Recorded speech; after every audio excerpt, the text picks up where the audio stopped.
Why were you created? Why did Jesus die for you? What did God have in mind in his head before the foundation of the world when he thought about you?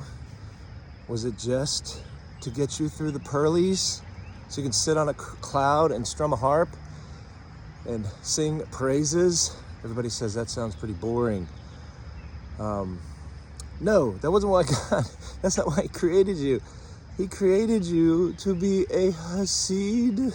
He created you to be a Hasid, which means you know him, which in Old Testament terms, you know his Hasid.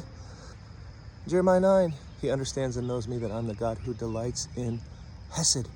If you know what Hesed is, then you become a Hasid. Hesed is the noun, Hasid is the adjective, which means you become like him, which means your nature and your character become like his nature and character.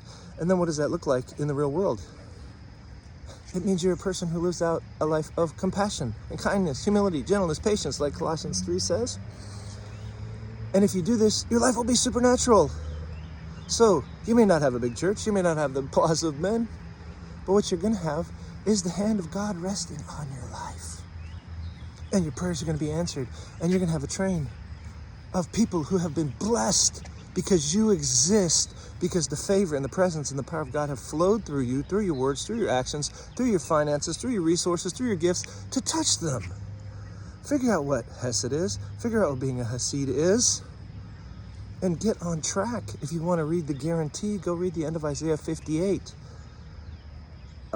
where it talks about bring the homeless poor into the house, and when you see the naked, cover them.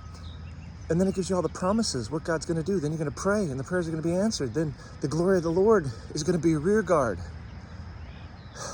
Anyway, what does it look like if you're a Hasid? James 1:27. He makes it real simple.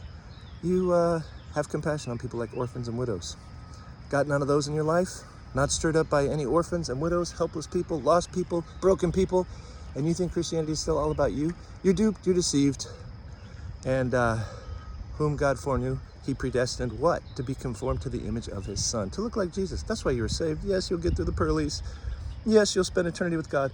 But the purpose of your salvation is that you would look like Jesus, act like Jesus, feel like Jesus, think like Jesus, because you're filled with God's Holy Spirit and you see him. And as you see him, you're transformed by the image, like 2 Corinthians 3 says. Bye-bye.